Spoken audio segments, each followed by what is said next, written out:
నేను reels scroll చేస్తూ ఉంటే ఒక రెసిపీ చూశాను. దానికి బీభత్సమైన మిలియన్ వ్యూస్.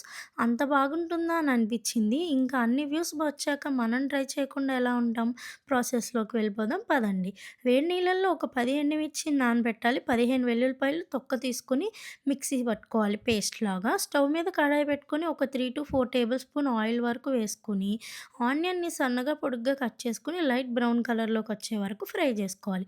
మనం పట్టుకున్న పేస్ట్‌ని ఆయిల్‌లో పచ్చివాసన పోయేదాకా ఫ్రై చేసుకున్నాక, కొంచెం సైడ్‌కని 3-4 ఎగ్స్ పగలగొట్టుకొని ఫ్రై చేసుకోవాలి. ఇంకా రైస్ అనేది మనకు సరిపోయేంత వేసుకొని, నేను కరివేపాకు వేశాను. కొత్తిమీర వేసుకోవాలి. కొత్తిమీర లేక కరివేపాకు వేశా. ఇంకా ఫైనల్‌గా సాల్ట్ అనేది చూసి అడ్జస్ట్ చేసుకొని మొత్తం కలిసేలాగా కలుపుకోవాలి. ఇంకా స్టవ్ ఆఫ్ చేసి సర్వ్ చేసుకోవడమే. టేస్ట్ మాత్రం యూనిక్‌గా ఉంది. గార్లిక్ టేస్ట్ ఇష్టపడే వాళ్ళకైతే బాగా నచ్చుతుంది. రెసిపీ నచ్చితే ట్రై చేసి ఎలా ఉందో నాకు కామెంట్ చేయండి. వీడియో నచ్చితే ప్లీజ్ షేర్ అండ్ లైక్. ఇలా డైలీ నా అందమైన వాయిస్ వినడం కోసం నా ఛానల్‌ని అయితే సబ్స్క్రైబ్ చేసుకోండి. నెక్స్ట్ వ్లాగ్‌లో కలుద్దాం. బాయ్.